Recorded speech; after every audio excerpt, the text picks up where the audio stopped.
Okay भाई, तो आज की वीडियो में हम बात करने वाले हैं कैसे रिवॉल्यूशन के बारे में जो कि इंडियन सिनेमा को बदल सकता है। Animation revolution in India.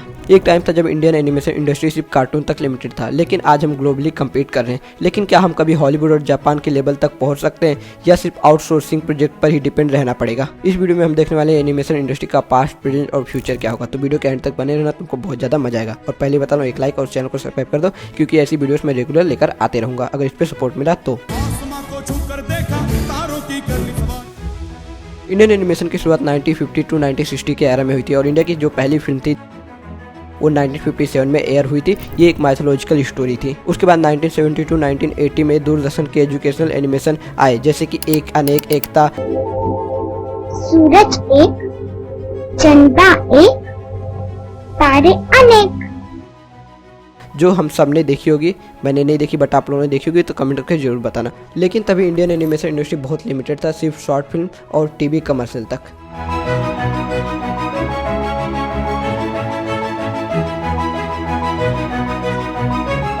2005 में रिवॉल्यूशन आया जब हनुमान मूवी रिलीज हुई। ये इंडिया की first major animated feature film थी। ये मूवी लो बजट की थी, लोगों ने इसको पसंद किया, बट कमर्शियली ये मूवी फ्लॉप थी। उसके बाद 2008 में रोड साइड रोमियो, 2012 में अर्जुन दी वॉरियर प्रिंस, बट ये सारी मूवी लाइन से फ्लॉप होती गई। इसके अंदर मैं एक और मूवी मेंशन करना चाहूँगा, दी बाल हनुमान, जिसको कि अनुराग कश्यप ने डायरेक्ट किया था और बहुत ज़्यादा अच्छी मूवी थी। हम सब ने उसको अपने बचपन में जरूर से देखा रहेगा और बहुत ज़्यादा इंजॉय किया रहेगा, बट वो मूवी भी एक कमर्शियली फ्लॉप थी।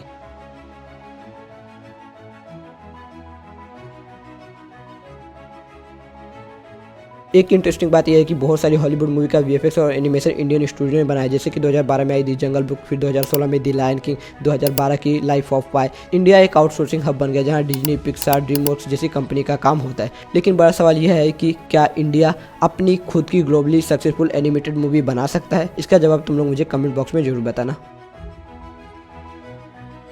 आज के टाइम पर इंडिया का एनिमेशन और वीएफएक्स दोनों ही ग्रो कर रहे हैं। मूवीज जैसे कि बाहुबली, आरआर, ब्रह्मास्त्र ने वर्ल्ड क्लास वीएफएक्स बनाकर दिखाया है, लेकिन यह ग्रोथ आसान नहीं। इंडियन एनिमेशन इंडस्ट्री को अभी भी बहुत कुछ चैलेंजेस फेस करने पड़ेंगे और कर रहे हैं।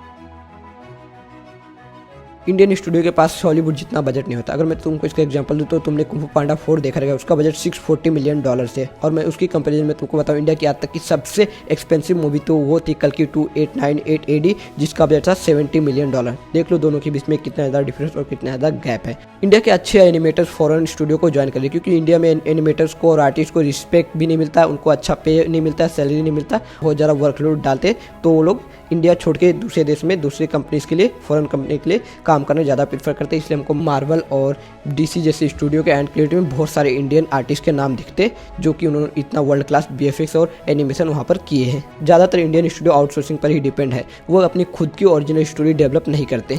इंडियन एनिमेटेड मूवी को प्रॉपर मार्केटिंग नहीं की जाती, उनको इस तरह से मार्केटिंग किया जाता है कि ये बच्चों के लिए मूवी बनी। अगर मैं इसके एग्जांपल में तुमको बताऊं तो दूसरे कंट्री में इस मूवी को ऐसे नहीं प्रमोट किया जाता कि ये एक एनिमेटेड मूवी और बच्चों के लिए बनी है, ये मूवी सबके लिए बनी, ऐसा उसको प्रमोट किया जाता है। तो यहाँ पर सबसे बड़ी गलती मैं मार्केटिंग टीम को भी दूंगा, जो इस मूवी के ऊपर उतना पैसा नहीं लगाते मार्केटिंग के लिए भी, कि इसको सबके लिए प्रमोट किया जाए कि सब आके थिएटर में देखें।